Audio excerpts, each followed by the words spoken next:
मैं बस एक बात कह रही थी स्वामी जी, मैंने तो कुछ केसेस अपनी आंखों के सामने भी देखे हैं और उसके बाद फिर जीवन जाते हुए भी देखा है, और फिर परिवार वाले कितने शोक में होते हैं, कितने दुख में होते हैं, वो मैंने अपनी आंखों से देखा है स्वामी जी। उसमें ये जो इग्नोरेंस है कि कहीं पर भी कोई गांठ पनप गई, कोई लंप आ गया तो उसे लोग इग्नोर कर देते हैं, अच्छा होगा जो होगा देखा जाएगा, उसको टालते रहते हैं। वो टालते रहने की वजह से एक छोटा सा लंप, एक छोटी सी गांठ, वो ट्यूमर हो सकता है, वो ट्यूमर कैंसरस हो सकता है। उसे सही समय पर अगर आपने अपने शरीर में देख लिया तो उसे ट्रीट क्यों नहीं करवा रहे हैं, क्यों डरते हैं? स्वामी जी, ये जो डर है ना लोगों का कि जाएंगे तो कहीं कोई जानलेवा बीमारी ना निकल आए, अरे जानेंगे नहीं, पहचानेंगे नहीं, खुद पर अगर सही तरह से ध्यान नहीं देंगे तो आज नहीं तो कल पूरे परिवार को रोना पड़ सकता है। स्वामी जी, पीएच लेवल की मैं बात कर लेती हूँ। तो ये बात आपने एकदम ठीक कही। देखो, इस इग्नोरेंस की श्रृंखला को थोड़ा बताना चाहते हैं। हम छोटी छोटी गांठों को इग्नोर करते हैं, वो कैंसर में तब्दील हो जाती है। बढ़े हुए कोलेस्ट्रॉल को इग्नोर करते हैं, ब्रेन स्ट्रोक, हार्ट अटैक में तब्दील हो जाता है। फैटी लिवर को इग्नोर करते हैं, ग्रेड 1, ग्रेड 3, ग्रेड 4, फिर लिवर सिरोसिस, हेपेटाइटिस, और फिर लिवर ट्रांसप्लांट, और फिर मौत का मंजर होता है।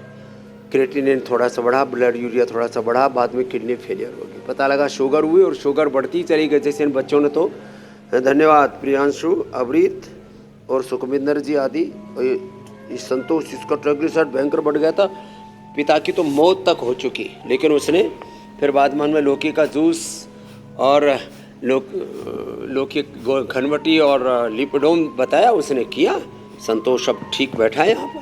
देखो, अब क्या करना है, एक तो प्राणायाम करना है। जो आसन भी अधिक नहीं कर पाते, हम लिवर को भी इग्नोर करते हैं, किडनी को भी इग्नोर करते हैं, बीपी शुगर को भी इग्नोर करते हैं। अब बीपी को इग्नोर किया, पता लगा ब्रेन स्ट्रोक, हार्ट अटैक होगा, मृत्यु हो गई। हमने वात पित्त कफ त्रिदोष बढ़े, उसको भी इग्नोर किया। सबसे ज़्यादा इग्नोर होते बेचारी अरे केश कांति ऑयल शैम्पू होते हुए, दंत कांति होते हुए, बालों को, दांतों को, स्किन को, आँखों को, कानों को इग्नोर करते हैं। अरे ईयर ग्रिट, आई ग्रिट होते हुए तुम्हारी आँखों का दिवालिया कैसे निकला पड़ा है? हियरिंग एड क्यों लगाना पड़ रहा है? तुम मुटिया क्यों गए? अब जैसे प्रियांशु ने तो अच्छी कर ली, इसके पिता ने वेट कम कर लिया है, नहीं तो इसका 130 से ऊपर पहुंच गया था, 132 हो गया था, 7 किलो तो कम कर लिया, 8 किलो, 124 पर पहुंच गया अभी। अब ये वापस 70 पर आएगा। ठीक है, क्या विशाल नाम है? आकाश, आकाश। तो आकाश जी वेट को भी इग्नोर करते रहते हैं। अरे बढ़ गया तो बढ़ गया, कोई बात नहीं, ठीक है। अब उससे कोई पीड़ा तो होती नहीं। कई बार जो है ना, जैसे मोटापा बढ़ रहा है, बीपी शुगर बढ़ रहा है, उसमें दर्द नहीं होता। ऐसे कई बार ब्लड कैंसर अंदर पनप रहा होता है, कोई गांठ पनप रही होती है, जब वो फर्स्ट सेकंड थर्ड स्टेज तक भी होता है तो उसमें कोई दर्द नहीं होता।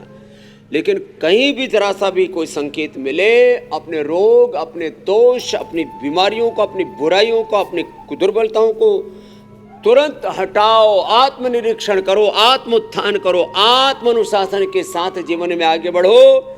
किसी भी तन की बीमारी को, मन की बीमारी को हल्के में नहीं लेना। इग्नोरेंस सबसे बड़ी समस्या, ईगो एंड इग्नोरेंस को अध्यात्म में भी सबसे बड़ा दोष कहा है मेरी बहन मीनाक्षी जी।